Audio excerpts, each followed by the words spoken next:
കാര്യങ്ങളെ ഇന്നെന്താണ് സംഭവിച്ചിരിക്കുന്നത്? കാര്യങ്ങളെ ട്വിസ്റ്റ് ചെയ്യാൻ ശ്രമിക്കുന്നു ചില കേന്ദ്രങ്ങളിൽ നിന്ന് വളരെ ബോധപൂർവം. കാരണം എന്തുകൊണ്ടാണ് കേരളത്തിലെ 26,000-ഓളം വരുന്ന ആശമാരുടെ അവരുടെ ഏറ്റവും അടിസ്ഥാനപരമായ ഒരു പ്രശ്നം ഉന്നയിച്ചുകൊണ്ടാണ് സമരം ചെയ്യുന്നത്. ആ സമരത്തിൻ്റെ പങ്കാളിത്തം കണ്ട് വിറളി പിടിച്ച് CITയുടെ നേതൃത്വത്തിലുള്ള ആളുകൾ അതായത് നിങ്ങൾ പറയുന്നത് നോക്കൂ, ഇവിടെ കേരളത്തിന് കൊടുക്കാനുള്ള 100 കോടി രൂപ നിങ്ങൾക്ക് തരേണ്ട പൈസ കൊടുക്കുന്നില്ല. 13 ആവശ്യങ്ങൾ സംസ്ഥാന ധനകാര്യ വകുപ്പ് ബജറ്റിന് മുന്നോടിയായി ആവശ്യപ്പെട്ടുമ്പോൾ ആശമാരുടെ വേതന വർധന അടക്കം അവരുടെ ആനുകൂല്യ വർധന അടക്കമുള്ള കാര്യങ്ങൾ നിങ്ങൾ തീരുമാനം ഉണ്ടാക്കണമെന്ന് ആവശ്യപ്പെടുന്നു. കേന്ദ്ര സർക്കാർ അത് കണ്ട മട്ട് നടിക്കുന്നില്ല എന്ന് മാത്രവുമല്ല, കേരളത്തിൻ്റെ ടോട്ടൽ ഫണ്ട് ഫ്ലോയിൽ കേന്ദ്രം വലിയ പിടുത്തം പിടിച്ചിരിക്കുകയാണ് എന്ന് നമുക്കറിയാം. ഇപ്പോൾ 10,000 രൂപ ആന്ധ്രാപ്രദേശിൽ പ്രഖ്യാപിച്ചു എന്ന് പറയുമ്പോൾ ആന്ധ്രാപ്രദേശിൻ്റെ ലാസ്റ്റ് ബജറ്റിലെ ബജറ്റ് അലോക്കേഷൻ്റെ പാതിയില്ല കേരളത്തിന് എന്ന കാര്യം കൂടി മനസ്സിലാക്കിയിട്ട് വേണം ഒരു രാഷ്ട്രീയ സംഘടന ഒരു സമരത്തിൻ്റെ രൂപവും ഭാവവും നിർണ്ണയിക്കാൻ.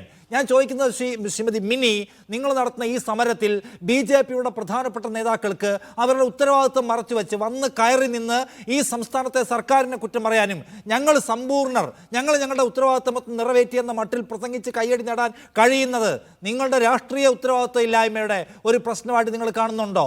അത് നിങ്ങൾ ഇപ്പോഴാണ് 20-ാം ദിവസമാണ് നിങ്ങൾ ക്ലാരിറ്റി വരുന്നത് ഞങ്ങൾക്ക് കേന്ദ്രത്തിനെതിരെയും നിലപാടുണ്ട് കേട്ടോ എന്ന്. അത് ഇപ്പോൾ പറയേണ്ട ഒരു കാര്യമല്ലല്ലോ. നിങ്ങൾക്ക് എന്താണ് വൈകി മനസ്സിലായെന്ന് എനിക്കറിയില്ല. ഇതൊരു ജനകീയ സ്വഭാവത്തിലുള്ള സമരമാണെന്ന് തിരിച്ചറിയാൻ നിങ്ങൾ വൈകുന്നു. നിങ്ങളെങ്ങനെയാണ് ഇത് SUCയുടെ സമരമായിട്ട് ബ്രാൻഡ് ചെയ്യുന്നത്? ഈ ട്രേഡ് യൂണിയൻ രജിസ്റ്റർ ചെയ്തിരിക്കുന്നതിൻ്റെ ഭാരവാഹികൾ ആരാണ്? അപ്പോൾ നിങ്ങൾക്ക് അതിനെ സംബന്ധിച്ച് യാതൊന്നും അറിയില്ല. നിങ്ങൾ ആ ഭാരവാഹിത്വ പട്ടിക നോക്കണം. ആ പട്ടിക നോക്കുമ്പോൾ നിങ്ങൾക്ക് മനസ്സിലാവും ഇത് കേരളത്തിലെ ആശാ വർക്കർമാരുടെ ഒരു യൂണിയനാണ്. ആ യൂണിയനകത്ത് എല്ലാ രാഷ്ട്രീയ വിശ്വാസമുള്ള ആളുകളും ആ യൂണിയനകത്ത് അംഗങ്ങളായിട്ടുണ്ട്. ഇതൊരു അങ്ങനെ നടക്കുന്നൊരു സമരമാണെന്ന്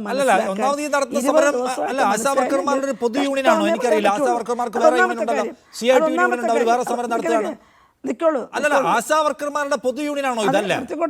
ഇത് വേറെ ട്രേഡ് യൂണിയനാണ്, വേറെയും ട്രേഡ് യൂണിയൻ ആണ്. നിങ്ങൾ അങ്ങനെ പറഞ്ഞാൽ ആകെ കൺഫ്യൂഷൻ.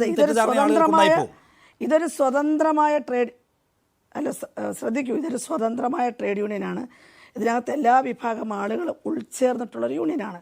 അവിടെ വന്നിരിക്കുന്ന ആളുകളെ സംബന്ധിച്ചിടത്തോളം അവർ വ്യത്യസ്ത രാഷ്ട്രീയ വിശ്വാസമുള്ളവരാണ്. ഞങ്ങൾ നടത്തുന്ന സമരത്തിൽ ഈ ഡിമാൻഡിനെ പിന്തുണച്ചുകൊണ്ട് ധാരാളം ആളുകൾ, അത് രാഷ്ട്രീയ പാർട്ടികൾ മാത്രമല്ല എല്ലാവരും വരുന്നുണ്ട്. അവിടെ കോൺഗ്രസിൻ്റെ ആളുകൾ വരുന്നുണ്ട്, UDFൻ്റെ ആളുകൾ വരുന്നുണ്ട്. ഞങ്ങൾ അവരോട് പറയുന്ന കാര്യം, നിങ്ങളിവിടെ ഒന്ന് പിന്തുണയ്ക്കുന്നത് മാത്രമല്ല, നിങ്ങൾ ഭരിക്കുന്ന സംസ്ഥാനങ്ങളിൽ നിങ്ങളത് ഉറപ്പുവരുത്തണം. അവിടെയാണ് നിങ്ങളുടെ ഉത്തരവാദിത്തം. എന്താണ് മുൻ കേന്ദ്രമന്ത്രി V. മുരളീധരൻ വന്ന വേദിയിൽ ഞാനാണ് സംസാരിച്ചത്. ഞാൻ വളരെ കൃത്യമായി പറഞ്ഞു, നിലപാട് പറഞ്ഞു. കേന്ദ്ര ഗവൺമെൻറ്റിൻ്റെ ആളുകൾ ഇവിടെ വന്ന് കയ്യടി വാങ്ങാനല്ല. നിങ്ങളത് പരിശോധിച്ച് നോക്കൂ, മാധ്യമങ്ങൾ റിപ്പോർട്ട് ചെയ്ത കാര്യമാണല്ലോ, റെക്കോർഡ് ചെയ്ത കാര്യമാണല്ലോ. മറിച്ച് കേന്ദ്രം തരാനുള്ള ഇന്ന കാര്യങ്ങളുണ്ട്, നിങ്ങൾ ആ ഉത്തരവാദിത്വം നൽകണം. എത്രമാത്രം ഉറക്കെ പറയുന്നു മിനി? അതാണ് എന്റെ ചോദ്യം. നോക്കൂ, കേന്ദ്ര സർക്കാരിനെതിരെ പ്രഖ്യാപിക്കപ്പെട്ട ഒരു സമരമാണെങ്കിൽ, കേന്ദ്ര സർക്കാരിനെതിരെ കൂടി മുനയുണ്ട് എന്ന സ്വഭാവമുള്ള സമരമാണെങ്കിൽ അവിടെ സുരേഷ് ഗോപിക്ക് വരാൻ കഴിയില്ല, അവിടെ കേന്ദ്രമന്ത്രിക്ക് വരാൻ കഴിയില്ല. ഇവിടെ എന്തുകൊണ്ടാണ് സംസ്ഥാനത്തെ മന്ത്രി വരാത്തത്, ഒരു CPIM നേതാവ് വരാത്തത്? എന്തുകൊണ്ടാണ്? കാരണം നിങ്ങളത് പ്രഖ്യാപിച്ചിരിക്കുന്നത് നിങ്ങളുടെ കുന്തമുന സംസ്ഥാന സർക്കാരിനെതിരെയാണ്. ഒരേപോലെ കേന്ദ്ര സർക്കാർ ഈ വിഭാഗത്തോട് അവഗണന കാണിക്കുന്നു. അപ്പൊ കേന്ദ്ര സംസ്ഥാന നയങ്ങൾക്കെതിരെ നിങ്ങൾക്ക് മുദ്രാവാക്യമില്ല. അതുകൊണ്ടാണ് സുരേഷ് ഗോപിക്ക് കയറി വരാൻ പറ്റുന്നത്.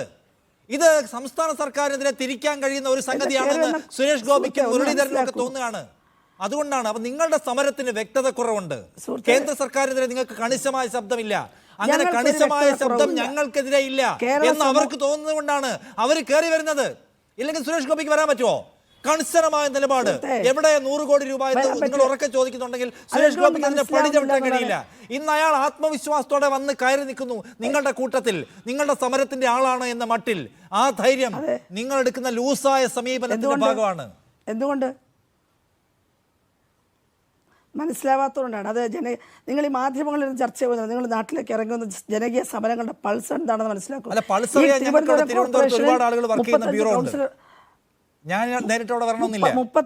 കൗൺസിലർമാർ, പറയട്ടെ 35 കൗൺസിലർമാർ BJPക്കുണ്ട്.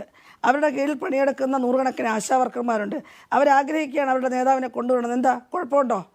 ഇവിടെ കോൺഗ്രസിൻ്റെ പഞ്ചായത്ത് ഭരിക്കുന്നിടത്തെ ആശമാർ ഈ സമരവേദിയിൽ ഇരിക്കുകയാണ്. അവരുടെ നേതാക്കൾ വരണമെന്ന് അവർ ആഗ്രഹിക്കുന്നു. പ്രശ്നമുണ്ടോ?